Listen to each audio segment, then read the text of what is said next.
il y a quelques jours, sur les réseaux sociaux, j'ai invité des lectrices et des lecteurs qui ont des parents âgés ou qui s'occupent de personnes âgées à témoigner de la façon dont ils, elles, ont vécu et vivent encore, malheureusement, la crise. Des difficultés que ils ou elles rencontrent afin d'inciter les politiques à prendre davantage de mesures en leur faveur. Nous avons quelquefois, avec nos articles à Saint-Debout, réussi à faire avancer certaines choses. Voici un des témoignages que j'ai reçus. J'en ai publié d'autres, soit en entier, soit à travers un ou plusieurs articles. Mais voici un témoignage qui m'a bouleversé. Bonjour Fabrice. Voici l'expérience que ma maman et moi avons vécue pendant le confinement. Je m'occupe d'elle en tant qu'auxiliaire de vie et il a été très difficile de faire comprendre à la direction de son foyer logement que j'étais autorisé à venir la voir à ce titre, tout en respectant les mesures barrières bien entendu. Masque, pas d'embrassade, plusieurs mètres de distance. Ma maman ayant fait un AVC, il est impératif qu'elle marche tous les jours.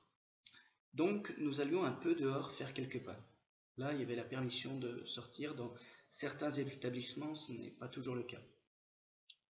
Lorsque M. Macron a annoncé l'allègement du confinement pour les titulaires de la carte mobilité, les responsables du foyer ne voulaient pas en entendre parler, et pourtant ma mère est handicapée à 80%. J'ai dû imprimer le texte de loi et les mettre devant le fait accompli. J'ai essuyé beaucoup de reproches de la part des membres de la direction du foyer. Les 25 résidents ont été confinés dans leur studio et leurs repas servis chez eux. Plus d'animation, plus d'accès à la laverie pour l'entretien de leur linge. Certains ont été obligés de se faire des commissions par le peu de personnel présent, contre rémunération supplémentaire. Une majorité du personnel ayant fait valoir son droit de retrait, le foyer tournait en sous-effectif. Donc les repas étaient bien souvent lamentables et froids de surcroît. J'ai été obligé d'acheter un micro-ondes à ma mère et je lui portais de la nourriture supplémentaire.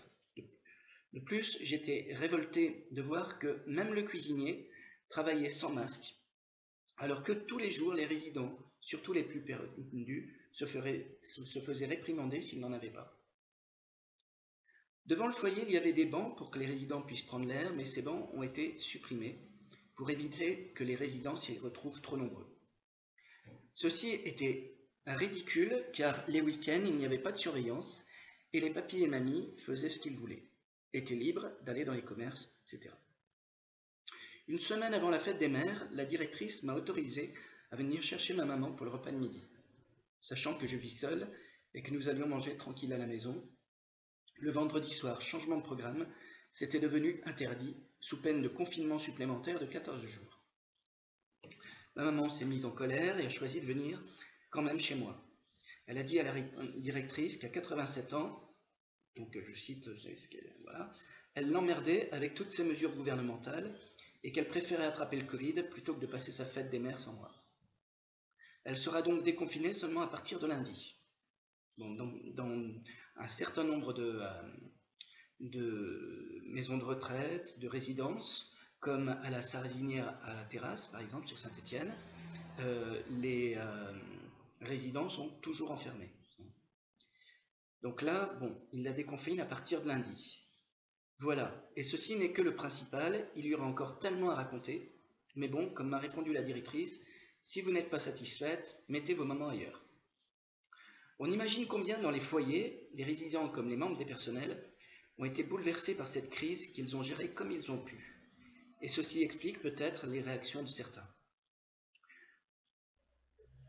D'autres messages tout aussi bouleversants que celui-ci me sont parvenus d'un peu partout. Aujourd'hui, certains résidents sont encore enfermés dans leur chambre. Je ne sais pas si c'est le cas à Saint-Étienne.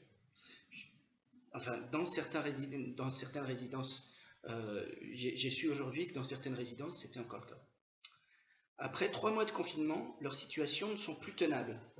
Alors que toute la société se déconfine, nous ne pouvons pas laisser nos aînés enfermés. Ce n'est ni souhaitable pour eux, ni pour les soignants qui ont subi cette crise de plein fouet.